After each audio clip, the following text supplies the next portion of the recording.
သို့တော်လည်းပဲကျွန်တော်ဒီနေ့တက်တက်ခံချင်တဲ့အရာကယေရှုခရစ်တော်လက်ဝါးကနိုင်မှာချိထားတဲ့ခါမှာ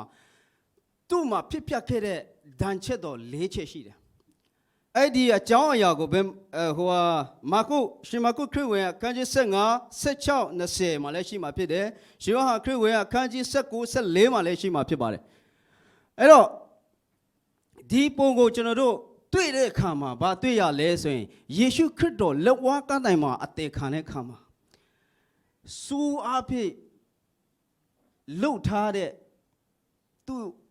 တရဖူလို့ပြောရမှာဖြစ်တယ်နော်စူးနဲ့ရက်ထားတဲ့ခေါင်းတရဖူကိုဆောင်းပေးတယ်နော်ဆောင်းပေးတဲ့အခါမှာဒီတိုင်း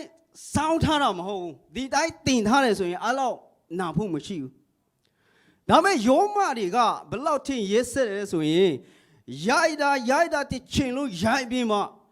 အဲ့ဒီခေါင်းကိုပါရိုက်တာနော်ကျင်လုံးနဲ့ကိုရိုက်တာအဲ့မှာခေါင်းမှာရိုက်တဲ့ခါမှာဒီစူးက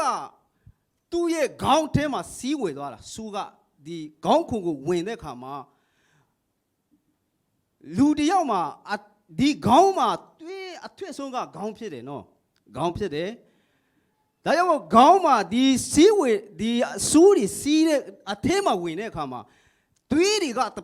တဖြည်းဖြည်းယူစေးပြီးမှတကုံလုံးဒီသွေးတွေဖြစ်လာတာဖြစ်တယ်အဲ့တော့ကျွန်တော်တို့ဒဏ်ရာရတဲ့လူတွေခေါင်းမှာတစ်ခါတည်းဒဏ်ရာရဖို့တဲ့လူကပူနားလေလိမ့်မယ်ခေါင်းကသွေးအရန်ထွေးတဲ့အရာလည်းဖြစ်တယ်ဆိုတာကိုနားလေရတယ်အဲ့တော့ယေရှုခရစ်တော်လက်ဝါးကတိုင်မှာဒီလူခံရတဲ့အကြောင်းရင်းက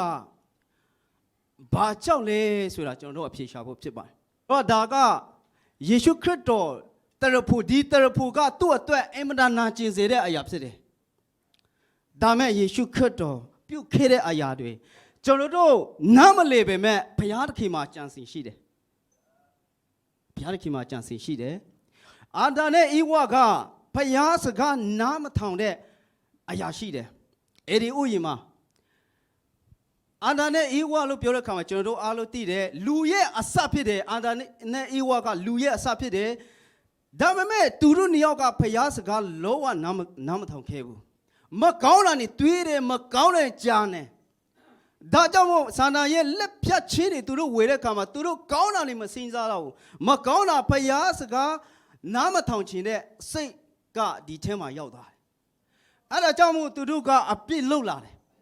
နော်အပြစ်လုပ်လာတယ်ဒါကြောင့်မို့ကျွန်တော်တို့ရဲ့အဲ့ဒီဆန္ဒအာဒါနဲ့ဧဝရဲ့အတွေ့အခေါ်ကမကောင်းတဲ့အရာကဒီနေ့ကျွန်တော်တို့အာဒါဧဝကနဲ့စိမ့်တဲ့လူမှတမျှမှာအဲ့ဒီအပြစ်ရဲ့ဒီနောက်ဆက်ကျိုးကရှိသွားတယ်အကျိုးဆက်ကလူတာအားလုံးပေါ်မှာရောက်လာတယ်ဟုတ်တယ်နော်အဲ့တော့ဒီနေ့